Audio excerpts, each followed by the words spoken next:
Clara thought the hardest part of her night would be balancing a tray of champagne while wearing 4-inch heels. She was wrong. With a resignation letter hidden in her apron, she planned to slip away from the city's most dangerous underground club, vanishing before anyone noticed. But she made one fatal mistake. She underestimated exactly how much the boss, Adrian Sterling, saw. When she tried to leave his office, the heavy oak door didn't just close, it locked.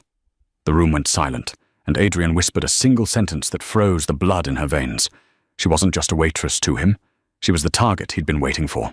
And outside that door, a past she thought she had buried was waiting with a loaded gun. The air inside the velvet room always smelled of expensive cigars, old leather, and fear. It was a subtle cocktail, one that Clara had learned to navigate over the last 6 months. She adjusted the black satin of her uniform, forcing a smile as she wove through the crowded VIP section. To the patrons, senators, oil tycoons, and men whose wealth came from darker sources, Clara was invisible. She was just a pair of hands delivering 50-year-old scotch and crystal tumblers. That was exactly how she liked it. Invisibility was the only armor she had. But tonight, the armor felt thin. Her heart hammered against her ribs, a frantic rhythm that hadn't slowed since she clocked in at 7 p.m. In her pocket, folded into a tight square, was a letter. It was 2 sentences long. I resign. Effective immediately. Keep the final check. She didn't need the money anymore. She needed to run. Just 20 minutes ago, while clearing a table near the back exit, she had seen him. A man with a jagged scar running from his ear to his jawline. He was laughing with a group of Russians. But Clara knew that face. She had seen it in a grainy police file 3 years ago in Chicago, right before she changed her name, dyed her blonde hair chestnut brown, and fled across the country. The Scar. That's what the news had called him. The cleaner for the Midwest syndicates. If he was here, in New York, sitting in Adrian Sterling's club, it meant one of 2 things. It was a coincidence, or he had found her. Clara wasn't willing to bet her life on a coincidence. More ice, sweetheart, a heavy-set man grunted, snapping his fingers near her face. Clara nodded, her movements mechanical. Right away, sir. She moved toward the bar, her eyes darting to the private staircase that led to the mezzanine. That was where the office was. That was where Adrian Sterling sat, watching his kingdom like a hawk perched on a cliff. Adrian. Just thinking his name made her stomach twist, though not entirely from fear. He was a man carved from ice and granite, tall, with dark hair that fell slightly over eyes the color of storm clouds. He spoke rarely, but when he did, the entire club seemed to lean in to listen. He terrified everyone. The staff walked on eggshells around him. The patrons respected him with a reverence reserved for kings or killers. Clara had tried to avoid him. She kept her head down, did her work, and never made eye contact. But lately she had felt a weight on her, a gaze burning into the back of her neck. Every time she looked up, Adrian was there, on the balcony at the bar, watching her. Tonight, she couldn't worry about his gaze. She had to give the resignation to the floor manager, grab her coat, and disappear. But the floor manager, a weaselly man named Greg, was missing. Damn it, Clara thought, dumping ice into a bucket. I can't wait. She looked at the staircase again. If she left without resigning properly, Adrian would send people to find her. He was possessive of his staff. He demanded loyalty. If she just ghosted, it would draw attention. The very thing she was trying to avoid. She had to do this formally. She had to look him in the eye, lie about a sick relative, and walk out. She took a deep breath, smoothing her apron. Just do it. Walk in, hand the paper, walk out. 5 minutes. Clara ascended the stairs. The noise of the club, the thumping bass, the clinking glass, faded into a dull roar as she reached the heavy oak double doors of the executive suite. There were usually guards here, 2 massive men named Rico and Thorne. Tonight, the hallway was empty. A shiver of unease crawled up her spine. It was too quiet. She raised her hand to knock, but the door was slightly ajar. Through the crack, she could see the silhouette of a man standing by the floor-to-ceiling window, looking down at the chaotic street below. She knocked softly. "Mr. Sterling?" The figure didn't flinch. "Enter." His voice was a low baritone, smooth but carrying an edge of command that made her legs feel heavy. Clara pushed the door open and stepped onto the plush Persian rug. The office was dimly lit, illuminated only by the amber glow of a desk lamp and the city lights bleeding in from outside. Adrian turned slowly. He was wearing a tailored charcoal suit, the jacket unbuttoned, his tie loosened slightly. In his hand, he held a glass of bourbon, untouched. "Clara," he said. He didn't ask who it was. He knew. "To what do I owe the pleasure? You're supposed to be on the floor." I know, sir," Clara stammered. She reached into a pocket and pulled out the crumpled note. Her fingers felt numb. "I need to talk to you. Briefly." Adrian took a sip of his drink, his grey eyes locking onto hers. He didn't blink. "You look pale. Are you ill?" "No," she lied. I have a family emergency. My mother. She's sick. In Ohio." Adrian tilted his head slightly, a shark sensing blood in the water. "Ohio? I didn't know you had family in Ohio. Your employment file says you have no living relatives." Clara froze. She had forgotten the lie she put on her application. "It's a distant aunt. She raised me. Look, Mr. Sterling, I have to go. Tonight. Right now." She stepped forward and placed the note on his mahogany desk. It looked pathetic there, a scrap of paper against the expanse of his power. "I'm resigning," she said, her voice gaining a fraction of strength. "I'm sorry for the short notice, but I can't stay." Adrian looked at the paper, then back at her. He didn't pick it up. He didn't look angry. He looked amused? No, not amused. Intense. Predatory. "You can't stay," he repeated, savouring the words. "No, sir. And you think you can just walk out of the velvet room at 11 p.m. on a Friday because you decided it's time to go? I'm a waitress, Mr. Sterling, not a soldier. People quit jobs every day." Adrian set his glass down on the desk with a sharp clink. "People quit jobs, Clara. They don't quit me." He began to walk around the desk. He moved with a lethal grace, like a panther circling a trapped deer. Clara instinctively took a step back, her hand reaching for the doorknob behind her. "I really have to go," she whispered, panic rising in her throat. She could practically feel the scar's presence downstairs. Every second she wasted here was a second the noose tightened. "Why the rush?" Adrian stopped 3 feet from her. He towered over her, his scent of sandalwood and expensive tobacco filling her senses. Is it the tips? The hours? Or is it the man sitting at table 4 with the scar on his face? Clara's breath hitched. The world seemed to tilt on its axis. He knew. "I don't know what you're talking about," she gasped, gripping the doorknob. "I just need to leave." "Open the door, then," Adrian said softly, crossing his arms. "Go ahead. Walk out." Clara turned the handle. It didn't budge. She twisted it harder, rattling the heavy wood. Locked. It had been open when she walked in, and she hadn't heard a click. It was an electronic lock, controlled from his desk. "Mr. Sterling, let me out," she said, her voice rising an octave. "No, this is illegal. You can't keep me here." "I can do whatever I want, Clara. I own the building. I own the block. And right now, unfortunately for you, I own the problem you brought into my house." Clara spun around, her back pressed against the locked door. Her heart was beating so hard it hurt her chest. The veneer of the shy waitress was gone. The survivor from Chicago was surfacing, desperate and cornered. "I didn't bring anything," she hissed. "I'm just a waitress.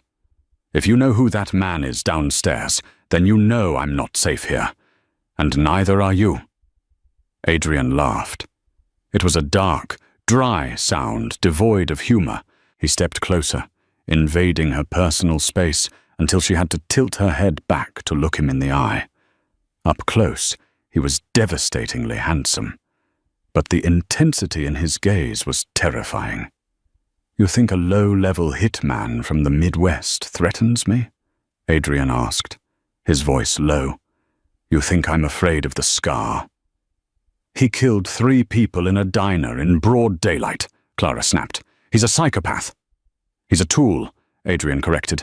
"A blunt instrument used by clumsy men. But that begs the question, Clara. Or should I call you Julianne?" Clara felt the blood drain from her face. She stopped breathing. Julianne. That was her real name, the name of the daughter of the district attorney who had tried to take down the Chicago mob 3 years ago. The district attorney who had died in a car accident. "Who are you?" she whispered, her hands trembling uncontrollably. "I'm the man who's been watching you for 6 months," Adrian said. He reached out, his hand hovering near her face. For a second she flinched, expecting a strike, but he merely tucked a loose strand of hair behind her ear. His fingers were warm, his touch startlingly gentle against the violence of his words. "You thought you were clever," he continued, "dyeing your hair, wearing contacts, working in a place where the noise drowns out the thoughts. But you made a mistake coming to New York. My city isn't a hiding place, it's a chessboard, and you, Julianne, are the queen everyone is trying to capture." "If you know who I am, then you know he's here to kill me," Clara cried, tears of frustration stinging her eyes. "Open the door. I have a car stashed 2 blocks away. I can disappear. I've done it before." Adrian slammed his hand against the doorframe next to her head. The sound cracked through the room like a gunshot. Clara gasped, shrinking away. "You aren't listening," he growled, his face inches from hers. "Do you think you walked into this office to quit? You think you have a choice?" He leaned in, his lips brushing against her ear, sending a shock wave of electricity down her spine. "You don't get to run, Clara, because the moment you walk out that door alone, you're a dead woman." He pulled back to look at her, his expression hard as stone. "That man downstairs. He didn't just wander in for a drink. He's been tracking your credit card trail for weeks. He has 3 men covering the back exit and 2 at the front. Your stashed car is already being watched. If I unlock this door and let you leave, you won't make it to the street corner." Clara's legs gave out. She slid down the doorframe, crouching on the floor, burying her face in her hands. It was over. 3 years of running, sleeping with one eye open, living in cheap motels and working double shifts, all for nothing. They had found her. "Then I'm dead anyway," she sobbed into her hands. "If they're here, I'm dead." "Stand up," Adrian commanded. It wasn't a suggestion. Clara looked up at him through her tears. "I said, stand up." Slowly, shakily, she rose to her feet. "You are not dead," Adrian said, buttoning his suit jacket. He walked back to his desk and opened a drawer.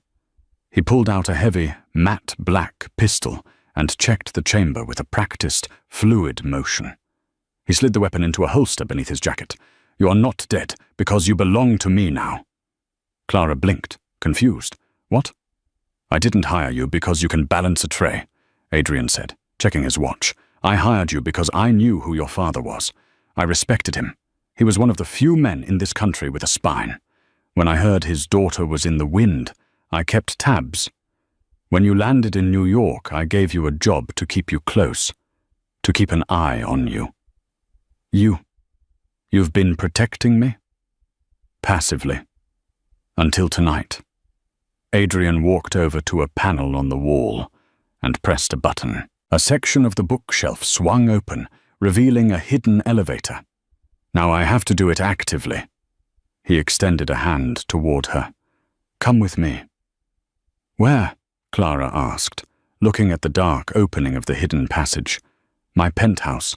It's the only place in the city they can't touch." "And if I refuse?" Adrian's eyes darkened. "I wasn't asking for your permission, Clara. I'm telling you how you survived the night.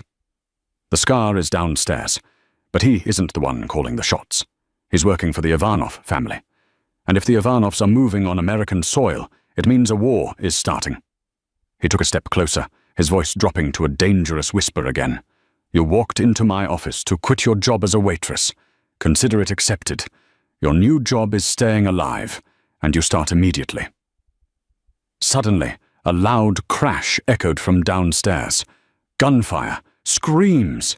The bass of the music cut out, replaced by the chaotic noise of a panic stampede. Clara jumped, grabbing Adrian's arm instinctively.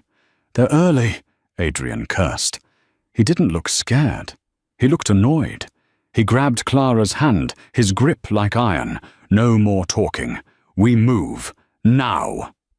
He pulled her towards the secret elevator, but before they could reach it, the heavy oak doors of the office shook. Someone was trying to kick them in. Boom! The wood splintered around the lock. Adrian! Clara screamed. Adrian shoved her behind him, drawing his gun. Get in the elevator, Clara. Go up to the penthouse and lock it from the inside. I'm not leaving you. Go, he roared, shoving her towards the opening. The office doors burst open. 2 men in tactical gear stormed in. Adrian fired twice, double taps to the chest, dropping them instantly. But behind them, stepping over the bodies with a sick grin on his face, was the Scar. He held a submachine gun, his eyes scanning the room until they landed on Clara. Hello, Julianne, the Scar rasped. Daddy sends his regards. Adrian stepped into the line of fire, shielding her completely. He didn't look back at her, but his voice was calm, deadly steady. Close the elevator, Clara. No.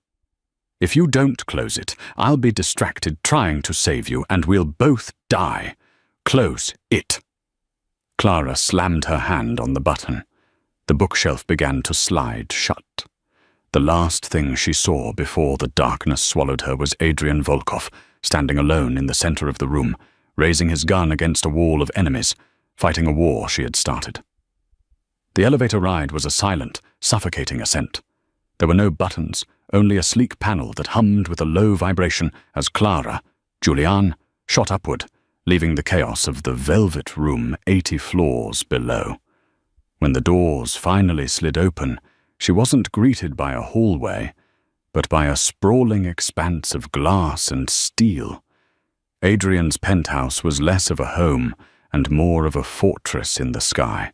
The walls were floor-to-ceiling windows overlooking the Manhattan skyline, but the beauty of the view was lost on her. All she could think about was the man she had left behind in a room full of killers. Adrian, she shouted, her voice echoing off the cold marble floors. Silence. She spun around, frantically searching for a button to send the elevator back down. There was nothing. A keypad on the wall glowed red. Locked. Damn it! She slammed her fist against the panel. Let me down! She paced the room, her waitress apron stained with a smear of blood. Not hers. It was from when she had grabbed Adrian's arm. Her hands shook uncontrollably. She felt like a trapped bird. She ran to the windows, looking down, but the street was just a blur of red and blue lights. Police cars. Ambulances. Had he survived? She spent what felt like hours, though it was likely only 20 minutes, curled up on a white leather sofa, her eyes glued to the elevator doors. She played out every worst-case scenario. She imagined the Scar walking through those doors. She imagined the police coming to arrest her. Then the elevator hummed. Clara scrambled to her feet, grabbing a heavy crystal decanter from a nearby bar cart. She held it like a club, her knuckles white. The doors slid open. Adrian Sterling stumbled out. He wasn't the composed, imperious king of the underworld anymore. His suit jacket was gone. His white dress shirt was soaked in crimson on the left side, shredded where a bullet had grazed him. He was breathing hard, sweat matting his dark hair to his forehead. Adrian! Clara dropped the decanter on the carpet and ran to him. He looked up, his eyes hazy with pain, but still sharp with adrenaline. Put the glass down, Clara. It's expensive. He tried to smirk, but it turned into a grimace as he collapsed onto one knee. You're shot, she gasped, falling to her knees beside him. She hovered her hands over the wound, terrified to touch it. "We need an ambulance. I'm calling 911.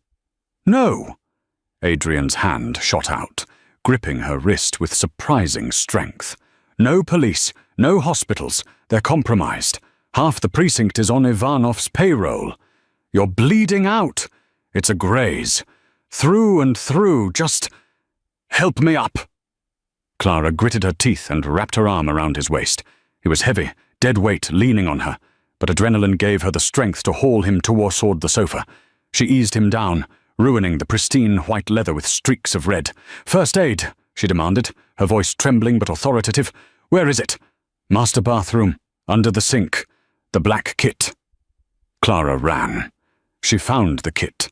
It wasn't a standard pharmacy box. It was a military-grade trauma pack. She rushed back, ripping open packages of gauze and antiseptic. "This is going to hurt," she warned, soaking a pad in alcohol. Adrian leaned his head back, staring at the ceiling. "Do it!" She pressed the pad to his shoulder. Adrian hissed through his teeth, his entire body seizing up, his hand gripping the armrest so hard the leather creaked. Clara worked fast, cleaning the wound with hands that had steadied themselves out of necessity. She had spent 3 years looking over her shoulder. She knew how to handle fear. It was the blood that scared her. "Why did you do that?" she asked quietly, as she began to wrap the bandage around his muscular shoulder. "You could have just let me leave. You didn't have to take a bullet for a waitress." Adrian opened his eyes. They were dark, unfathomable pools.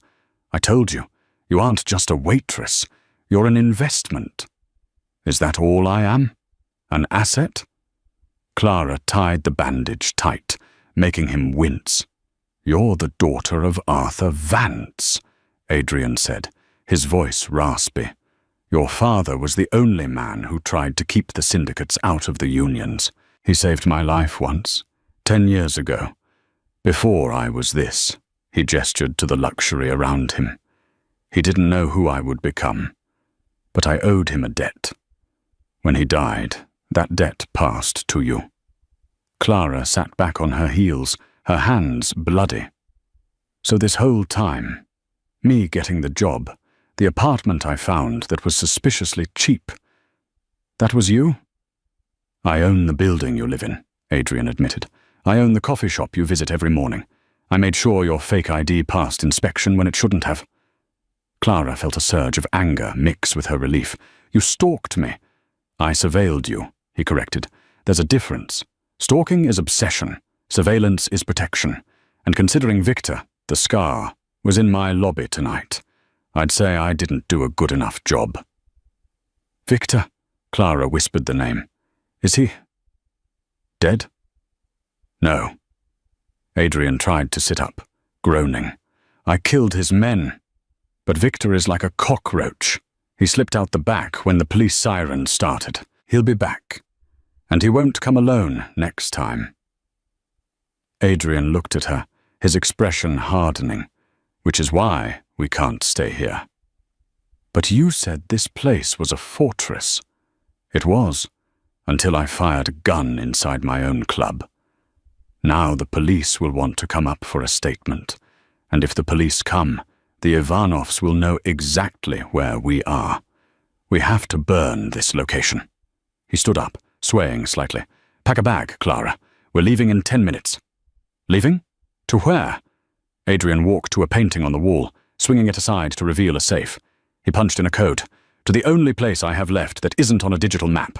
And you're driving." The car was a beast, a matte black Aston Martin, parked in a private basement garage that Clara hadn't even known existed. She sat in the driver's seat, her hands gripping the leather wheel so tight her knuckles were white. Adrian was in the passenger seat, changing his bloody shirt for a fresh black t-shirt he had grabbed from a gym bag. "Take the service tunnel," Adrian instructed, checking the clip of his handgun. "It spills out onto 4th Avenue. Keep your head down." Clara gunned the engine. The car roared to life, a low growl that vibrated through her chest. She tore out of the garage, the tires squealing on the concrete. The city was a blur of neon and rain as they merged onto the highway. Clara checked the rearview mirror every 3 seconds, expecting to see black SUVs tailing them. "Stop checking," Adrian murmured, his eyes closed. "If they were behind us, we'd be dead already. Just drive. Head north, towards Vermont." "Vermont?" Clara asked. "That's 6 hours away." "Exactly. Far enough to buy us time. Close enough to drive in one night." The silence in the car was heavy. The adrenaline was fading, replaced by a bone-deep exhaustion. Clara glanced at Adrian. He was pale, the loss of blood taking its toll. He looked less like a Mafia boss and more like a man carrying the weight of the world. "My father," Clara said suddenly, breaking the silence. "He didn't just die, Adrian. You know that, right?" "I know the Ivanovs rigged his brakes," Adrian said softly. "I know they made it look like an accident." "No," Clara shook her head, tears pricking her eyes again. "I mean, he knew it was coming. 2 days before the crash, he gave me something. He told me that if anything ever happened to him, I was to take it and run. He said never to give it to the police." Adrian opened his eyes, turning his head slowly to look at her. "What did he give you, Clara?" "A key," she said, "and a sequence of numbers. I memorized the numbers. I still wear the key." She reached into her shirt and pulled out a silver chain. Dangling from it was a small, unassuming iron key. It looked like it belonged to an old safety deposit box, not a high-tech vault. Adrian stared at the key, his eyes widening. For the first time all night, he looked genuinely shocked. "Pull over," he commanded. "What? We're on the highway. Pull over, now!" Clara swerved onto the breakdown lane, gravel crunching under the tires. The car came to a halt. Adrian unbuckled his seatbelt and leaned over, examining the key without touching it. "Do you have any idea what this is?" he whispered. "No, I kept it. It was all I had left of him." Adrian let out a long, incredulous breath. He ran a hand through his hair. "This isn't just a key, Clara. This is the death warrant for the entire Ivanov syndicate. Your father was building a RICO case against them, but the evidence vanished when he died. Everyone thought he destroyed it to protect you." He looked at her, a new respect and fear in his gaze. "He didn't destroy it. He locked it away. And you're the walking key to a vault that contains decades of blackmail, murder, and money laundering records." "So that's why they want me," Clara realized, a cold chill washing over her. "It's not just revenge. They think I have the evidence." "They don't think you have it," Adrian corrected. "They think you know where it is. If they catch you, they won't just kill you, Clara. They will torture you until you give them a location you don't even know you have." He looked out the window into the dark, rainy night. "This changes the plan. We aren't just hiding anymore. We have to go on the offensive. If we can find that vault before they find us, we can end this war." "I don't know where the vault is," Clara cried.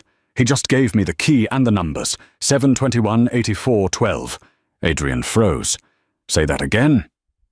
721-84-12. "Why?" Adrian let out a dark, dry chuckle. "Your father was a clever man. Those aren't random numbers. 7/21. July 21st. The day the Velvet Room opened originally, 50 years ago. Before I owned it. When it was a speakeasy." "What does that mean?" "It means," Adrian said, looking at her with intensity, "that the vault isn't in a bank. It's in my club. It's been under my feet the entire time." "We have to go back?" Clara asked, horrified. "No, not yet.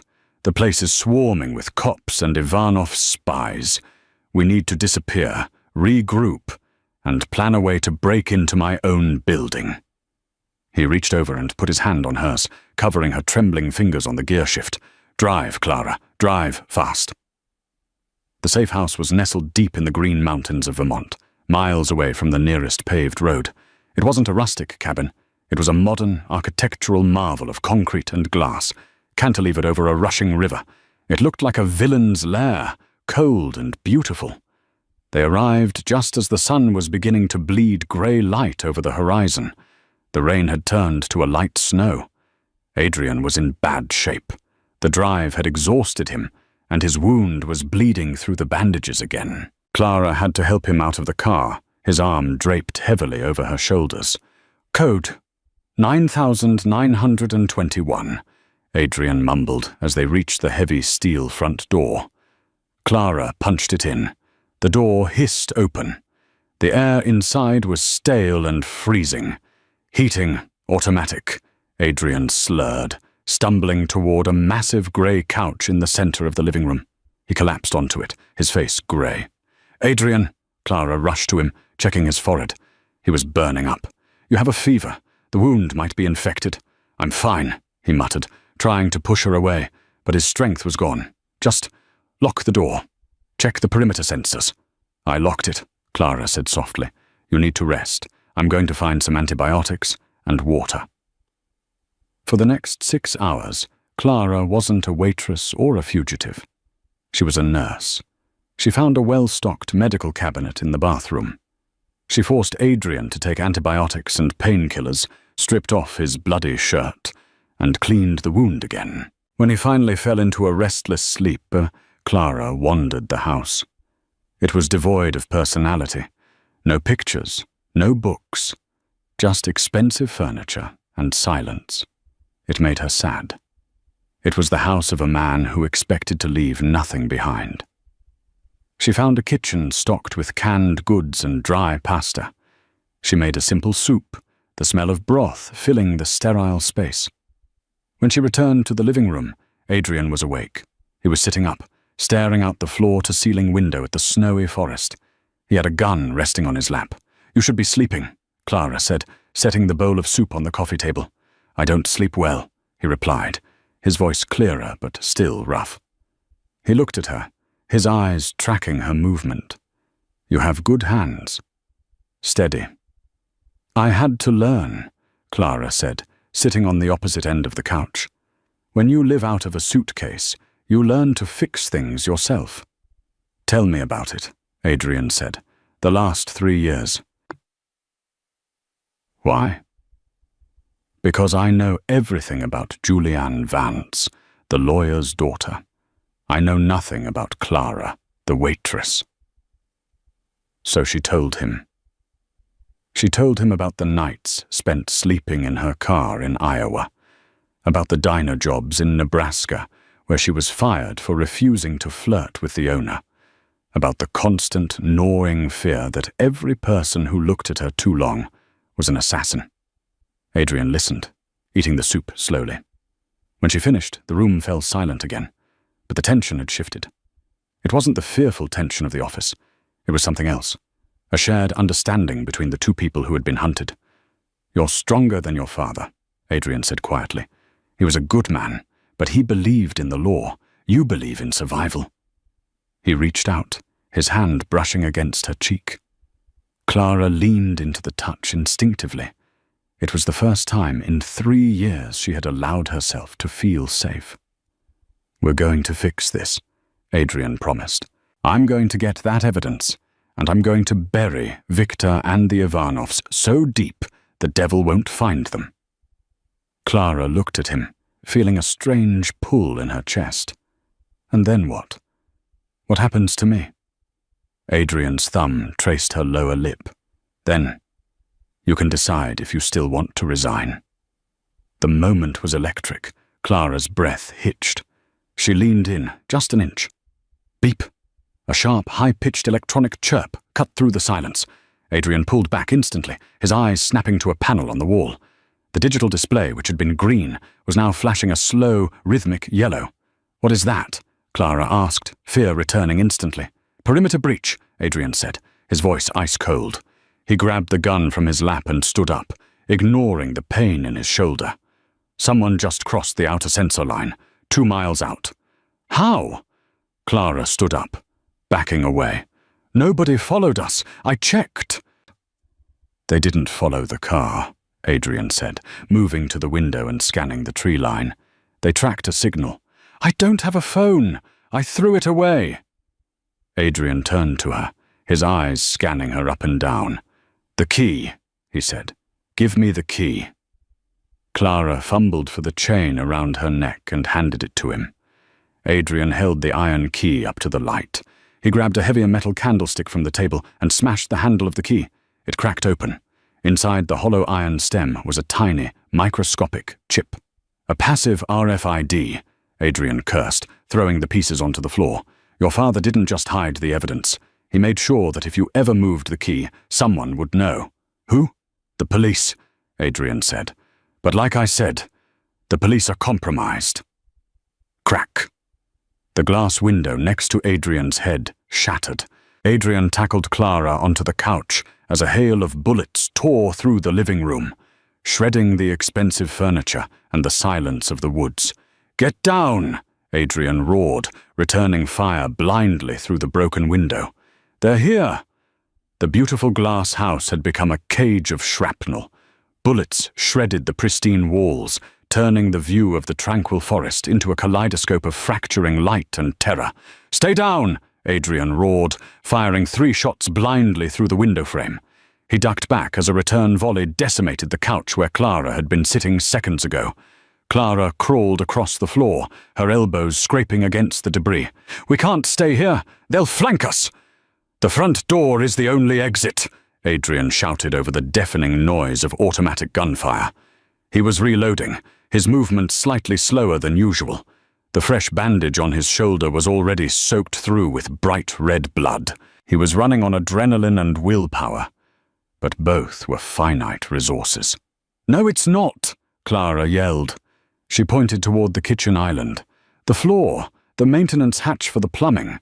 I saw it when I was looking for the pasta." Adrian looked at her, then at the kitchen. "That drops into the crawl space under the cantilever. It's a 20-foot drop to the riverbank. Better than a bullet to the head." Another window shattered, this one in the kitchen. A canister clattered onto the floor, spinning and hissing. "Gas!" Adrian barked. He didn't hesitate. He grabbed Clara's hand and lunged towards the kitchen. "Go, now!" He kicked the rug aside, revealing the outline of the hatch. He yanked the handle up. Below them was darkness and the roar of the river. "Jump!" Clara dropped into the void. She landed hard on frozen earth, rolling to absorb the impact. The air was biting cold, smelling of snow and damp soil. A second later, Adrian landed beside her, groaning as his injured shoulder took the jolt. Above them, the house was filling with tear gas. Through the slats of the cantilever, they could hear heavy boots crunching on glass. The hit squad had breached the front door. "They'll check the perimeter," Adrian whispered, pulling her up. "We have to cross the river. The water will hide our tracks." "The river?" Clara looked at the black, rushing water. It was halfway frozen, jagged sheets of ice clinging to the banks. "We'll freeze to death. If we stay on this side, we die. Move!" They slid down the muddy bank. Adrian went first, wading into the icy current. Clara followed. The cold was a physical blow, punching the air from her lungs. The water rose to her waist, numbing her legs instantly. They scrambled over slick rocks, slipping and fighting the current, using the noise of the rushing water to mask their movement. They reached the other side, shivering violently. Clara's teeth chattered so hard her jaw ached. Adrian wasn't looking good. His skin was the color of ash. "Keep moving," he stammered. "Logging road. 1/2 mile east." They ran through the dense tree line, the snow crunching under their sodden boots. Every snapping twig sounded like a gunshot. Behind them, flashlights swept the riverbank they had just left. Shouts echoed in the valley. They had bought themselves minutes, no more. They found the logging road, little more than a dirt track cut through the pines.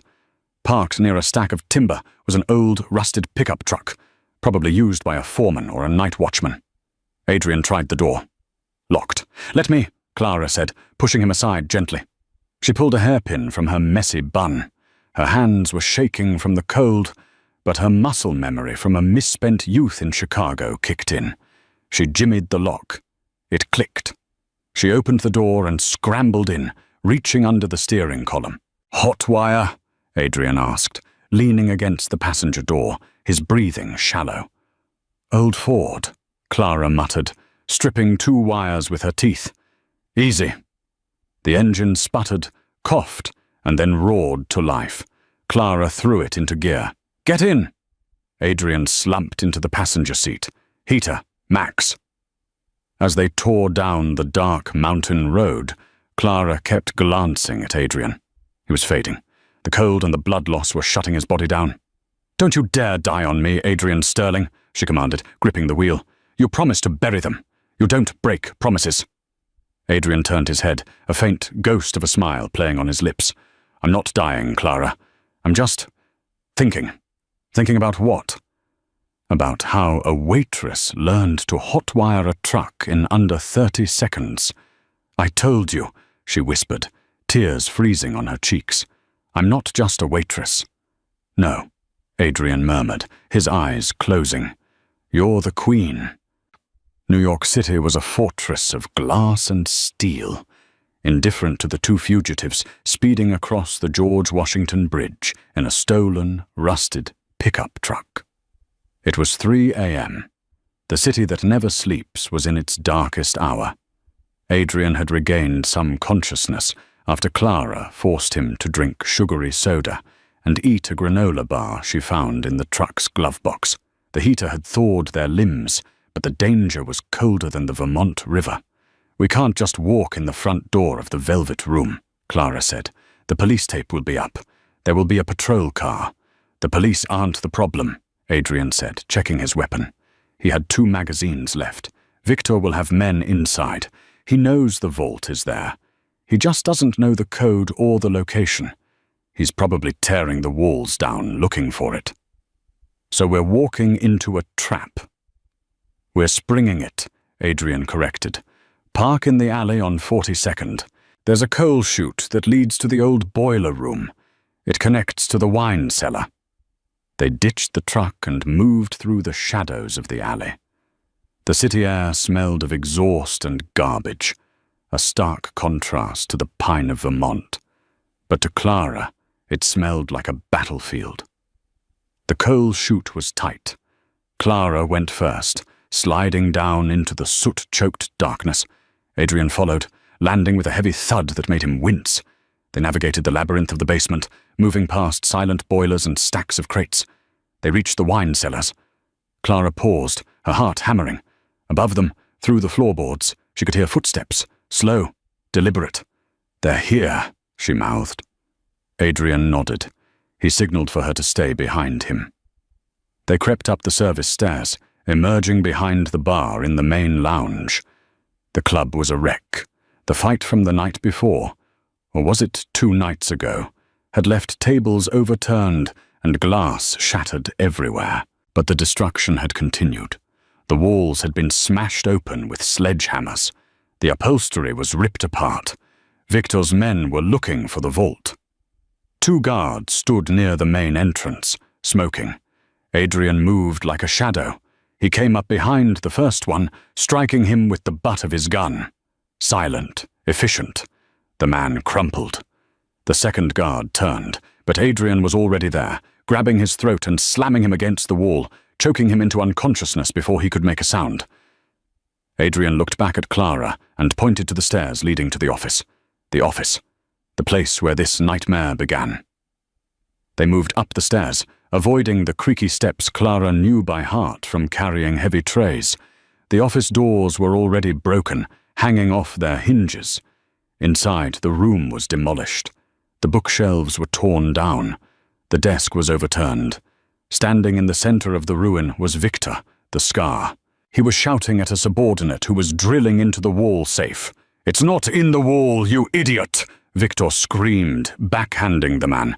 "The tracker died in Vermont, but they came back here. Why? Because the leverage is here." "Maybe they aren't coming back," the subordinate whimpered. "He'll come," Victor growled. "Sterling is arrogant. And the girl is stupid." "The girl," a voice said from the doorway, "is holding a gun." Victor spun around. Clara stood in the doorway, holding the pistol she had taken from the unconscious guard downstairs. Her hands were shaking, but the barrel was pointed straight at Victor's chest. "Julian," Victor smiled, spreading his arms. The jagged scar on his face twisted hideously. "You look terrible, sweetheart." "Rough night?" "Get away from the desk," Clara ordered. "Or what? You'll shoot me? You've never fired a gun in your life." "I have." Adrian's voice came from the shadows behind Clara. He stepped into the light, his own gun raised. "And I don't miss." Victor laughed. "Sterling, you look like you've lost a few pints. Can you even hold that steady?" "Steady enough to put a bullet between your eyes." "You could," Victor agreed. "But then you'd never know who hired me. You think I'm the top of the food chain? The Ivanovs are just the muscle. The man who wants those files. He's the one who signs your liquor license. He's the one who controls the NYPD. I don't care who he is," Adrian said. "I'm going to bury him too." "Bold words," Victor snapped his fingers. From the shadows of the balcony, 3 more men emerged, weapons trained on Adrian and Clara. It was a standoff, 3 against 2, and Adrian was wounded. "Drop the guns," Victor commanded, "or the girl dies first."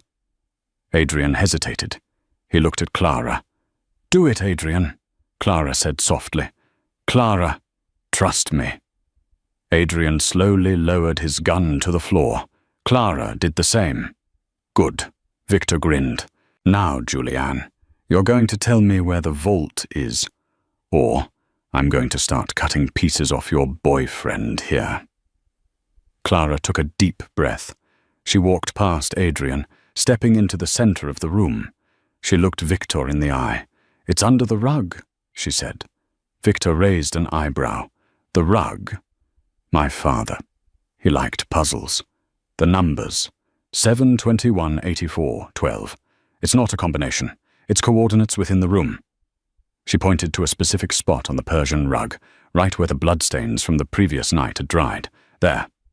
Victor motioned to his men. "Check it." One of the men shoved the heavy desk aside and ripped up the rug. Beneath it, set flush into the floorboards, was a steel panel with a digital keypad. "Well, well," Victor murmured. He looked at Clara. "Open it." Clara knelt by the safe. She could feel the cold steel under her fingers. She punched in the code. 07218412. Beep, click. The hydraulic hiss of the safe opening echoed in the silent room. "Step away," Victor ordered, aiming his gun at her head. Clara stood up and backed away, moving until her back hit the front of the heavy mahogany desk. Victor stepped forward, greedy, his eyes locked on the open safe. He looked down into the dark compartment. "Empty?"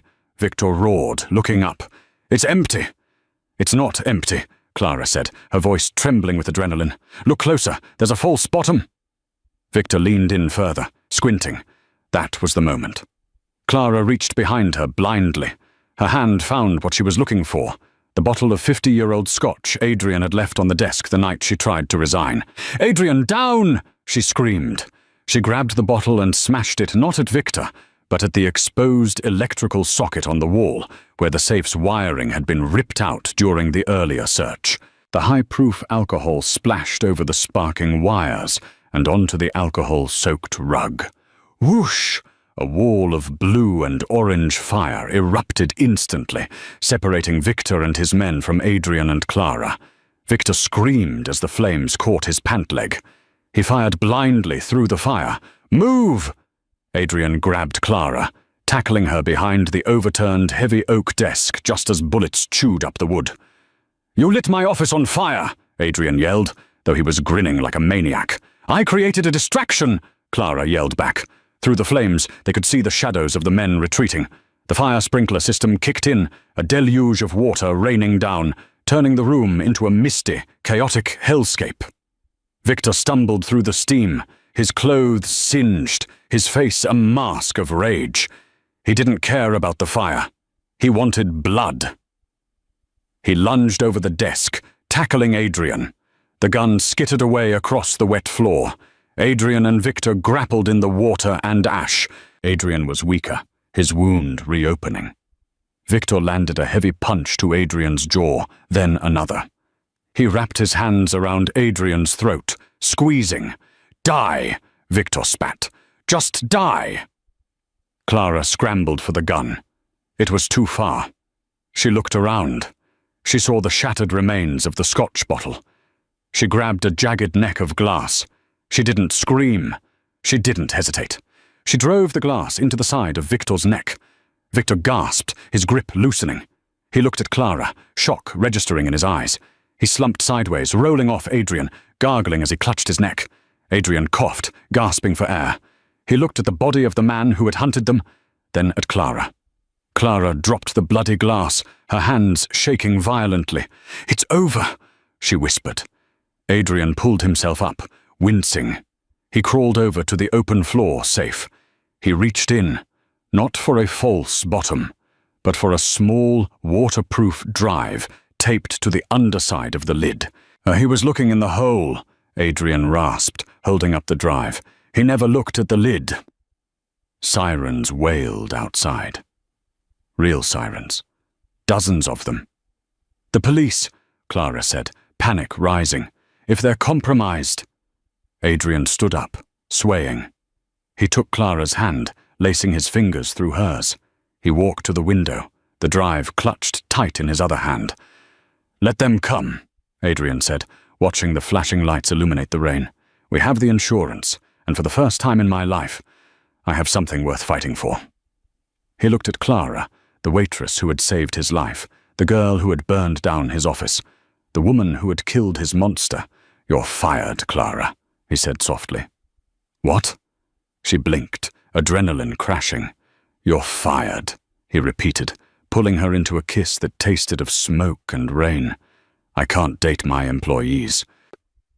And just like that, Clara went from serving drinks to saving the boss, proving she was never just a waitress. She was a queen in the making. From the moment that office door locked to the final fiery showdown in the ruins of the Velvet Room, Adrian and Clara proved that in a world of crime and betrayal, trust is the most dangerous weapon of all. They started as enemies, trapped in a room, and ended as partners ready to take on the world. What did you think of that ending? If this story kept you on the edge of your seat and you loved the chemistry between the Mafia boss and the waitress, please hit that like button right now. It really helps the channel grow and lets me know you want more intense Mafia romances like this one. Don't forget to share this video with a friend who loves a good twist, and make sure to subscribe and ring the notification bell so you never miss a new story. I post new dramas every week. I have a question for you. Do you think Clara should take over the business alongside Adrian? Or should they take the money and vanish into a normal life? Let me know your theory in the comments below. Thanks for watching, and I'll see you in the next video.